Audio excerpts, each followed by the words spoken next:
आप सभी को जय मसीह की दोस्तों। प्रार्थना करने से पहले आइए पहले परमेश्वर के वचन को सुनने के लिए कुछ समय निकालें और फिर हम साथ मिलकर प्रार्थना करेंगे। परमेश्वर की स्तुति करने में शक्ति है। स्तुति एक आध्यात्मिक हथियार है।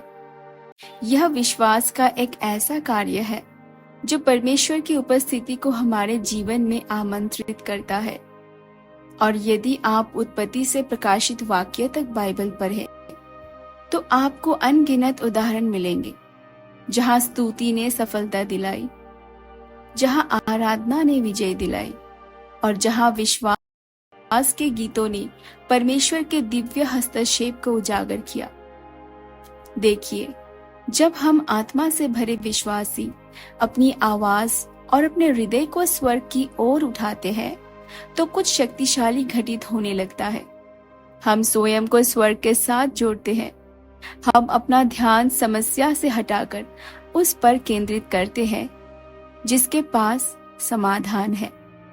हम अपनी आत्माओं को याद दिलाते हैं कि परमेश्वर कौन है और वह हमारे सामने आने वाली समस्याओं से कहीं महान है। इसीलिए मेरा मानना है कि जब हम प्रभु की स्तुति करते हैं तो अलौकिक शक्ति प्रकट होती है, क्योंकि स्तुति हमारी परिस्थितियों पर आधारित नहीं होती। यह उनके अपरिवर्तनीय स्वभाव पर आधारित होती है।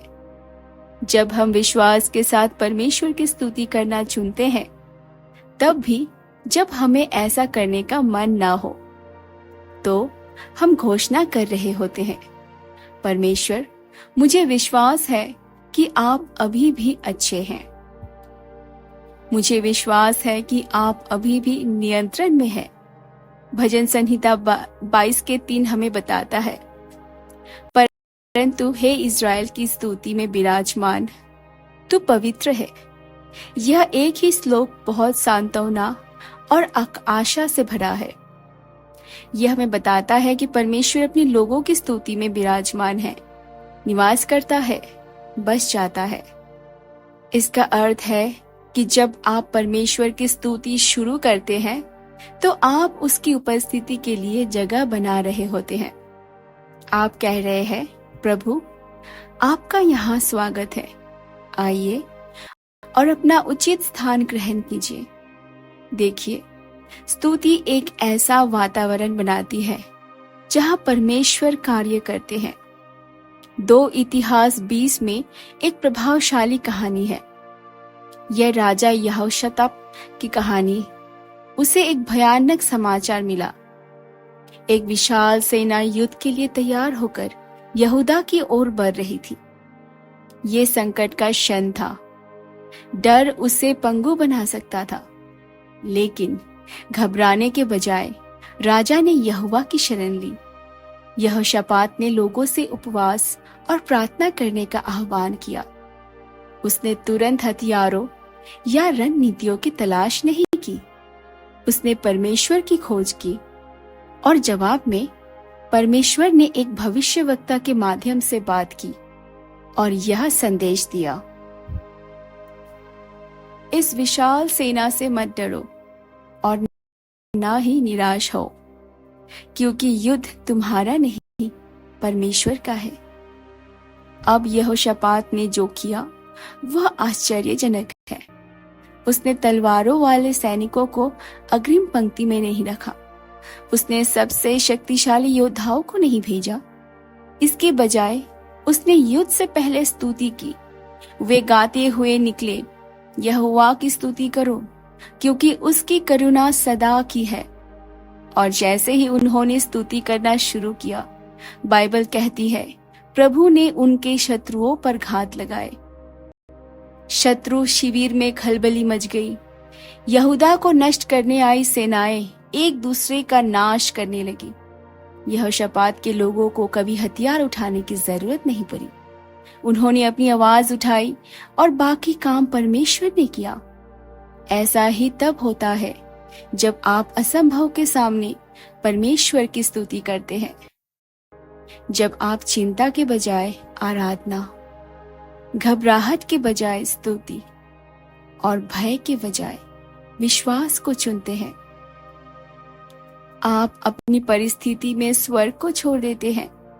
परमेश्वर आपके लिए लड़ता है, वह आपकी रक्षा करता है, वह आपकी ओर से कार्य करता है। यह सीखो दोस्त, स्तुति केवल परमेश्वर की भलाई की प्रतिक्रिया नहीं है, यह विश्वास का भाव है। यह इस बात की घोषणा है कि भले ही कुछ भी ठीक न लगे, फिर भी आप विश्वास करते हैं कि परमेश्वर विश्वास योग्य है। स्तुति एक विकल्प है और अक्सर ये एक बलिदान होता है, क्योंकि इसके लिए आपको कुछ कीमत चुकानी पड़ती है। इसके लिए आपको अपने अभिमान, अपने आराम, अपने स्वाभाविक तर्क की कीमत चुकानी पड़ती है।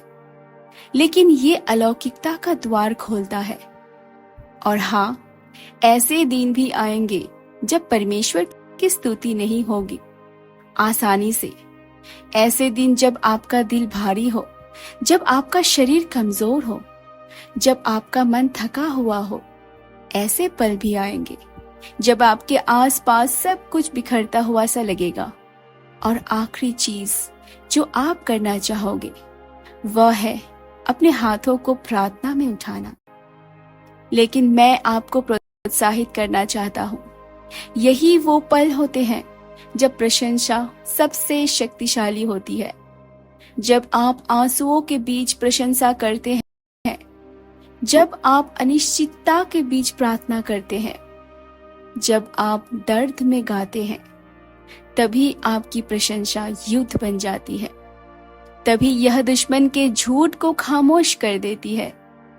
तभी यह आपकी आत्मा को याद दिलाती है कि ईश्वर कौन है।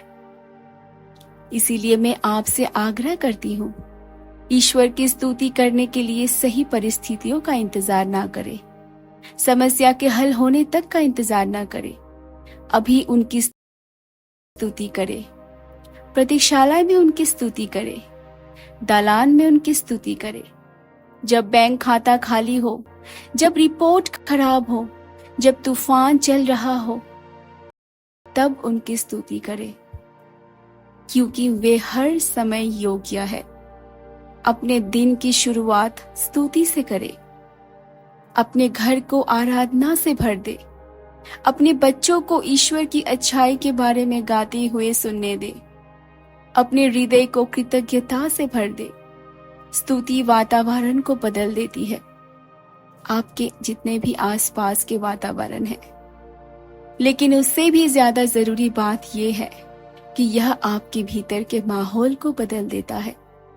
यह आपका ध्यान आपकी परिस्थिति से हटाकर हमारे उद्धारकर्ता पर केंद्रित करता है। यह आपको समस्या से परे और परमेश्वर के वादों को समझने में मदद करता है। अब आइए हम सब मिलकर प्रार्थना करें।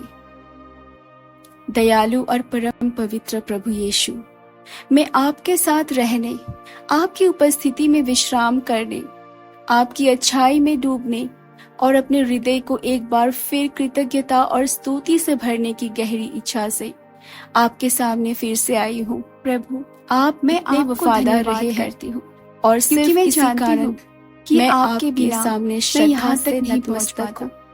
अगर मेरे जीवन पर आपका हाथ न होता तो मैं दुख, भ्रम और भय में डूब जाता। अगर आपकी कृपा मुझ पर ना होती तो मैं शत्रु के जाल में फंस जाती। लेकिन हे प्रभु, आप मेरी ढाल रहे हैं।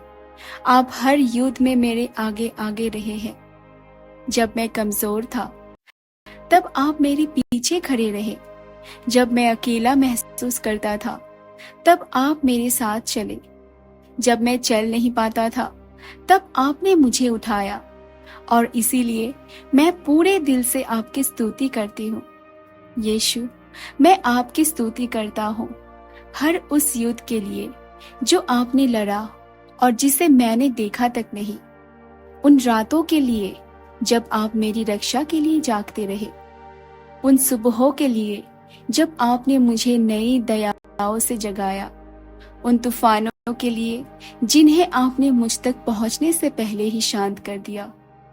और उन परीक्षाओं के लिए भी जिन्हें आपने आने दिया, क्योंकि उनमें से मैंने आपको और गहराई से पाया।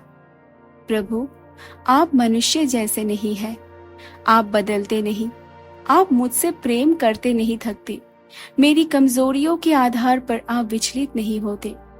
जब मैं कमजोर होता हूँ तब भी आप पीछे नहीं हटते। आप स्थिर, अपरिवर्तनीय और सर्वदा उपस्थित है। आप कल, आज और हमेशा एक जैसे हैं, और इसके लिए मैं आपकी स्तुति करती हूँ। मैं आपकी निष्ठा में स्थिर हूँ, क्योंकि जीवन में बाकी सब कुछ बदल जाता है और मिट जाता है, लेकिन आप बने रहते हैं। भजन संहिता 28 में आपका वचन कहता है, आप मेरी शक्ति और मेरी ढाल है और मैं गवाही दे सकता हूँ। हाँ प्रभु, जब मेरे पास कोई सहारा नहीं था तब आप मेरी ताकत रहे हैं। जब मुझे पता भी नहीं था कि मैं किससे लड़ रहा हूँ तब आप मेरी ढाल रहे हैं। मेरे दिल ने आप पर भरोसा किया और मुझे मदद मिली। मैंने हमेशा मदद को आते नहीं देखा था, लेकिन वह आ गई। मैं हमेशा समय का अंदाजा नहीं लगा पाता था, लेकिन आप प्रकट हुए और अब मेरा दिल बहुत खुश है, क्योंकि मैंने अपनी आंखों से देखा है कि आप वफादार हैं, राजा यीशु। जब मैं सोचता हूँ कि आपने कलवरी पर क्या किया, तो मेरी आत्मा उत्तेजित हो जाती है कि आपने क्रूस सहा, शर्म की परवाह नहीं की और मेरे जैसे किसी के लिए अपना जीवन न्यौछावर कर दिया। यह मेरी समझ से परे है। मैं न्याय का पात्र हूँ, लेकिन आपने दया की। मैं दंड का पात्र हूँ, लेकिन आपने मुझे शांति दी। मैं पाप में मरा हुआ था और आपने मुझे जीवित कर दिया। धन्यवाद प्रभु, मुझे खुद से बचाने के लिए धन्यवाद। उन जंजीरों को तोड़ने के लिए जिनके बारे में मुझे लगता था कि वे मुझे हमेशा बांधती रहेगी। मुझे अंधकार से निकालकर अपने अद्भुत प्रकाश में लाने के लिए धन्यवाद। यदि आप ना होते प्रभु यीशु, तो मैं कहाँ होता? क्या मैं होता? अगर आपका खून ना होता तो मैं अभी भी खोया हुआ होता। अगर आपकी आत्मा मेरा मार्गदर्शन न करती तो मैं अब भी भटक रहा होता। लेकिन अब मैं आपकी आजादी में चलता हूँ। मैं आपके वचन को अपना दीपक मानकर चलता हूँ। मैं उद्देश्य के साथ चलता हूँ। मैं शांति के साथ चलता हूँ। मैं ये जानते हुए चलता हूँ कि मेरा जीवन एक सिद्ध प्रेममय उद्धारकर्ता के हाथों में है। और प्रभु, मैं आपके परिवार, मेरे घर, मेरे मन पर आपकी सुरक्षा के लिए आपका धन्यवाद करता हूँ। आपने शत्रु को हमें नष्ट नहीं करने दिया। जब हथियार बनाए गए तब भी वे सफल नहीं हुए। जब बाढ़ आई तब भी हम डूब नहीं पाए। जब आग भड़की तब भी हम भस्म नहीं हुए, क्योंकि आप हर समय हमारे साथ थे। और मैं इसके लिए आपकी स्तुति करता हूँ। मैं आपको अपने रक्षक, अपने मुक्तिदाता के रूप में सम्मान देता हूँ। भजन संहिता 63 घोषणा करता है कि आपकी प्रेममयी दया जीवन से भी बेहतर है। प्रभु, मुझे विश्वास है कि मैंने आपकी दया का स्वाद चखा है और उसकी तुलना किसी से नहीं की जा सकती। मैंने आपकी निकटता का अनुभव किया है और कोई भी सांसारिक सुख आपकी तरह संतुष्टि नहीं दे सकता। इसीलिए मैं जब तक मैं जीवित रहूंगी तुम्हें आशीर्वाद दूंगी। मैं आराधना में अपने हाथ उठाऊंगी। मेरी आत्मा इसीलिए संतुष्ट नहीं है कि सब कुछ सही है, बल्कि इसीलिए कि तुम मेरे साथ हो। तुम मेरे भाग हो, तुम मेरी विरासत हो। इसीलिए मेरे परमेश्वर की स्तुति हो। ऊंचा उठो, मेरे जीवन के हर पहलू में महिमावान बनो। मेरे शब्दों, मेरे विचारों, मेरे कार्यों, मेरे निर्णयों में महिमावान बनो। मैं साहस के साथ घोषणा करता हूँ, तुम्हारा जैसा कोई नहीं है प्रभु। तुम्हारे जैसा ना भी कोई था और ना कभी होगा। तुम अकेले हो, तुम सर्वोच्च हो और तुम मेरी सारी आराधना के पात्र हो। जब मेरे पास वो सब नहीं होता जो मैं चाहता हूँ, तब भी मेरे पास वह सब होता है जिसकी मुझे तुम में आवश्यकता होती है। तुम पर्याप्त हो, केवल पर्याप्त नहीं, तुम पर्याप्त से भी अधिक हो। तुम प्रचुरता हो, तुम सौंदर्य हो, तुम मेरे हृदय की हर लालसा की पूर्ति हो सकता है कि मैं अपने हर सपने को उस तरह पूरा होते न देख पाऊं जैसा मैंने सोचा था, लेकिन तुम्हें जानने में मुझे एक गहरा आनंद मिला है। इसीलिए मैं संतोष चुनता हूँ, मैं विश्वास चुनता हूँ, मैं तुम्हारी योजना में विश्राम करना चाहता हूँ, तब भी जब मैं उसे समझ नहीं पाता। मुझे विश्वास है कि मेरा हर कदम तुम्हारे द्वारा निर्देशित है, कि कुछ भी नहीं तुम्हें अचानक से पकड़ लेता हो, कि हर मौसम चाहे खुशी या मुश्किल का तुम्हारे हाथों में है। और अब हे प्रभु, मैं विश्वास में तुम्हारी स्तुति करता रहता हूँ। मैं घोषणा करता हूँ कि मेरी आराधना इस बात पर निर्भर नहीं करती कि मैं कैसा महसूस करता हूँ, बल्कि इस बात पर निर्भर करती है कि तुम कौन हो। जब मैं थक जाऊंगा तब मैं तुम्हारी स्तुति करूंगा, जब मैं दुखी होऊंगा तब मैं तुम्हारी स्तुति करूंगा। मैं प्रतीक्षा में तुम्हारी स्तुति करूंगा, क्योंकि स्तुति मेरे बारे में नहीं है, यह तुम्हारे बारे में है और तुम हमेशा इसके योग्य हो। मेरा जीवन स्तुति के वेदी बने, मेरा हृदय का एक ऐसा आभारमय बने जहां तुम्हारी उपस्थिति निवास करे। मेरे दिन कृतज्ञता के गीतों से भरे रहे। मैं आराधना की शक्ति को जीवन में भारीपन के बावजूद तुम्हारे नाम को ऊंचा उठाने की शक्ति को कभी ना भूलूं। मैं तुम्हें सारा सम्मान, सारी महिमा, सारी स्तुति देता हूँ। मेरे उद्धारकर्ता, मेरे उद्धारक, मेरे पालनहार, मेरे राजा होने के लिए धन्यवाद। मैं अपना हर अंग तुम्हें समर्पित करती हूँ। मेरे हृदय ले लो, मेरी वाणी ले लो, मेरा जीवन ले लो। हे राजा यीशु, आपकी जय हो। आपके शक्तिशाली, पवित्र और अनमोल नाम में मैं प्रार्थना करता हूँ, आमीन। अगर इस प्रार्थना ने आपके हृदय को छुआ है तो कृपया विश्वास के प्रतीक के रूप में आमीन लिखें। मैं प्रार्थना करती हूँ कि इस प्रार्थना का प्रत्येक आशीर्वाद अब यीशु के नाम पर आप पर हो। और अगर आपको किसी विशेष प्रार्थना की आवश्यकता है तो बेझिझक हमें टिप्पणियों में बताएं। हम आपके लिए प्रार्थना करने का सौभाग्य प्राप्त होगा। हमारे